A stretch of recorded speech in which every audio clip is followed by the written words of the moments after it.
The mist hung low over the forest, a shroud of silver that clung to the pines and muffled the world in quiet. The air was damp, heavy with the scent of moss and earth, and the only sounds were the distant drip of water and the occasional cry of a hawk circling above the canopy. In this wild, untamed place, a solitary figure moved with purpose, a survivor, driven by necessity and instinct, armed with nothing but primitive skills and an unyielding will to endure. My name is not important, for I am merely the voice that tells this tale, a narrator watching from the shadows of the trees. This is the story of how they built a log cabin and a bridge in the heart of the misty forest, crafting a life from the raw materials of the wilderness. The survivor, whom we'll call Rowan, stood at the edge of a small clearing, their breath visible in the chill morning air. They were lean, weathered by days spent under open skies, their hands calloused from work, and their eyes sharp with focus. The forest had not been kind, but it had been honest, and Rowan had learned its ways.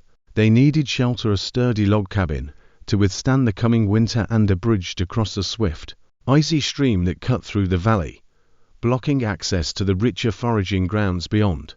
With no tools but those they could fashion from stone, wood, and vine, Rowan set to work, guided by skills passed down through generations or learned through trial and error.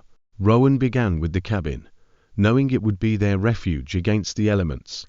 The clearing they chose was flat, with a gentle slope to drain rainwater, surrounded by towering pines and sturdy oaks. The first task was to select trees, straight, healthy ones that could be felled without modern tools.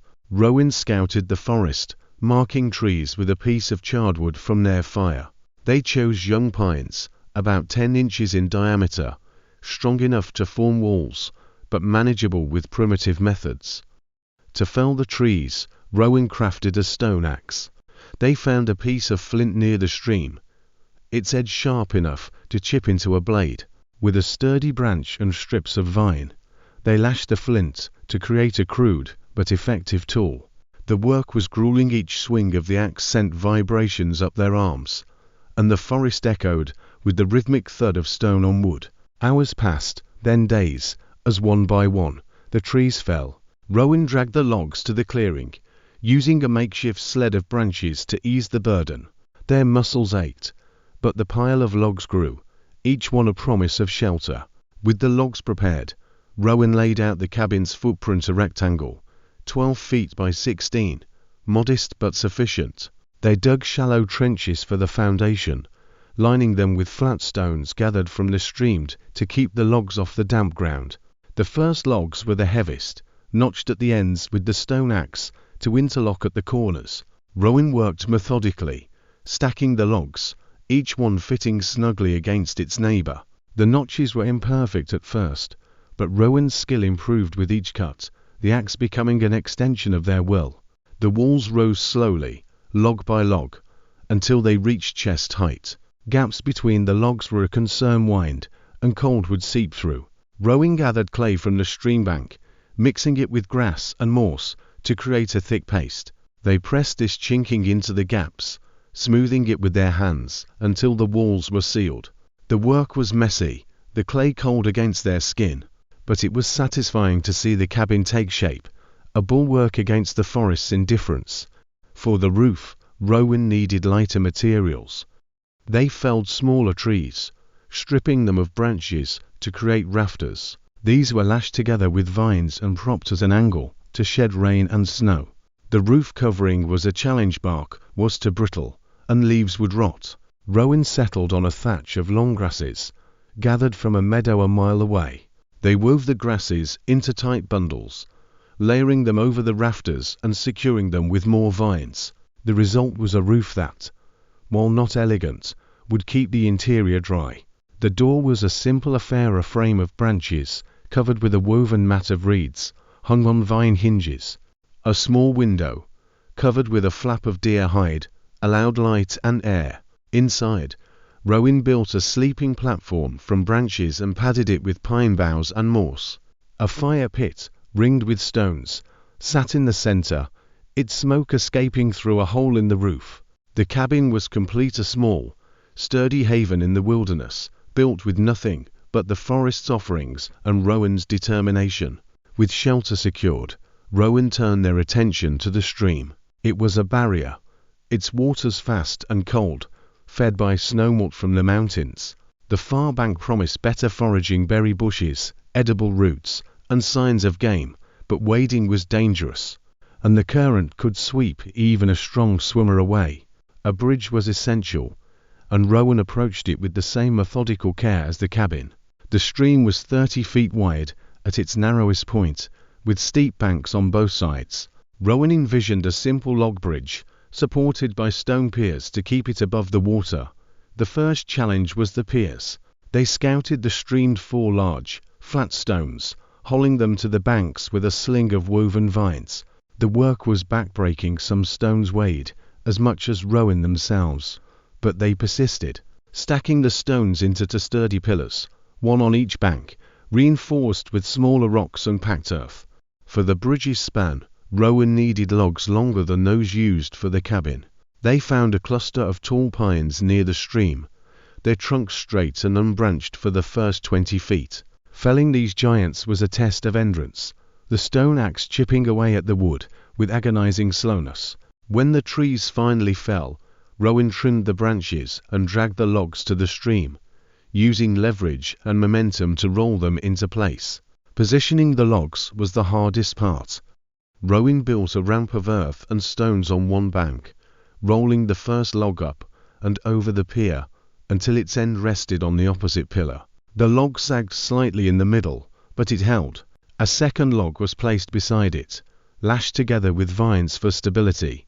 The bridge was narrow, barely wide enough for one person, but it was strong, its weight distributed across the stone piers.